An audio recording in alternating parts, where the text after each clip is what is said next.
আসসালামু আলাইকুম। আশা করছি সবাই ভালো আছেন। আজকে প্রচন্ড শীত ও কুয়াশা ছিল। প্রায় পুরো দিনই এমন অবস্থা ছিল। আর এই প্রচন্ড শীত ও কুয়াশার মাঝে গ্রাম বাংলার মানুষেরা কে কি করলো তারই একটি সুন্দর চিত্র তুলে ধরার চেষ্টা করেছি। আশা করছি আপনাদের ভালো লাগবে, তাই সাথেই থাকুন। শুরুতেই দেখতে পাচ্ছেন কুয়াশার মধ্যে গ্রাম বাংলার মানুষ খড় খুলে নিয়ে যাচ্ছে গবাদি পশুর জন্য।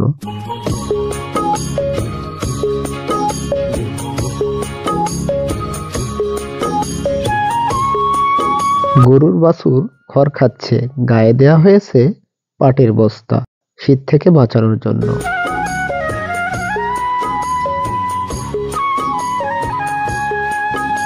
চারিদিকে প্রচন্ড শীত, তারপরেও গ্রাম বাংলার মানুষ থেমে নেই, যে যার কাজ করে চলেছে।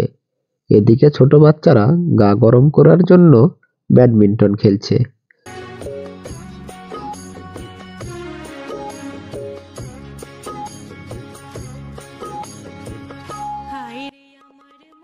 এখন শীতকাল, তাই গ্রাম বাংলার চিরচেনা দৃশ্য এটি। খেজুর গাছে রসের হাড়ি, সেখানে বসেছে আবার এক পাখি।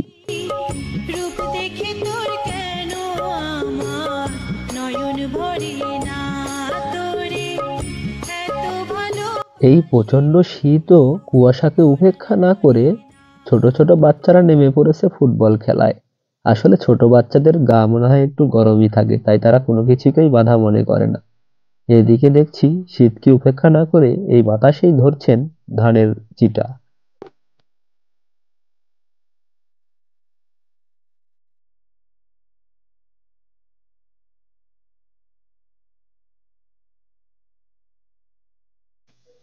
বেলা কিন্তু অনেকটাই গড়িয়েছে, তারপরেও এই আবহাওয়া দেখে বোঝার উপায় নেই যে এখন কয়টা বাজে।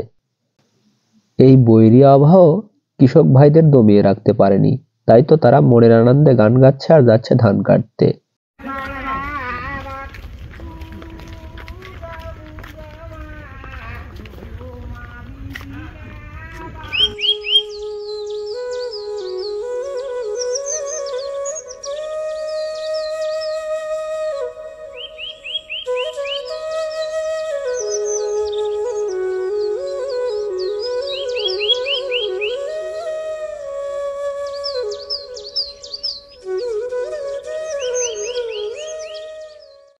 গ্রামের এমন মেঠো রাস্তা দিয়ে গাড়ি চলতে দেখলে ভালোই লাগে, শীতকালেই এটি সম্ভব হয়।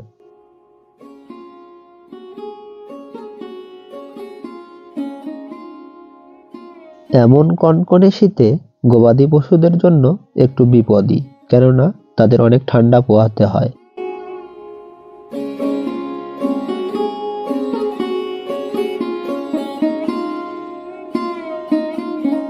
এই প্রচন্ড শীত ও কুয়াশার মাঝেই কৃষক ভাইয়েরা জমির মধ্যে নেমে গেছে ধান কাটতে। আসলে গ্রাম বাংলার মানুষকে কোনো আবহাওয়াই থামিয়ে রাখতে পারে না।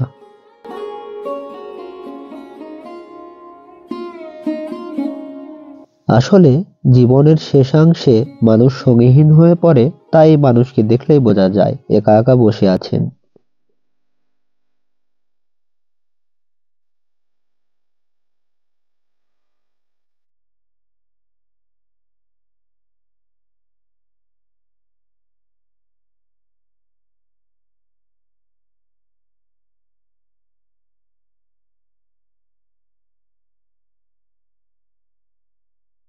প্রচন্ড শীত, তাই তো গবাদি পশুর গায়ে দেয়া হয়েছে পাটের বস্তা।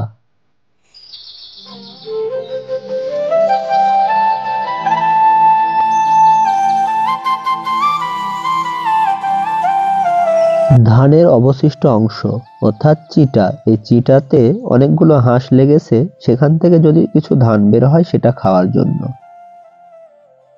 এদিকে দুই বাচ্চা দুষ্টুমিতে মেতে উঠেছে।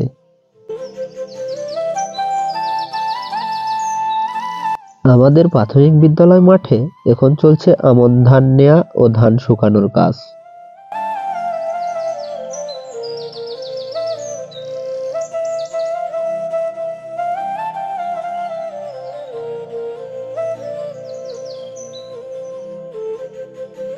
আজকে আমাদের গ্রামে হাটের দিন, তাই তো ছোট পরিসরে শীতকালীন সবজি নিয়ে বসেছে দোকানিরা। আজকে পুরো দিনটাই অনেকটা শীত ও কুয়াশার মধ্যে কাটলো। যদিও গ্রাম বাংলার মানুষের জনজীবন থেমে নেই, চলছে কর্মযজ্ঞ। সবাই ভালো থাকবেন। আবারও দেখা হবে নতুন কোনো ভিডিওতে। আল্লাহ হাফেজ।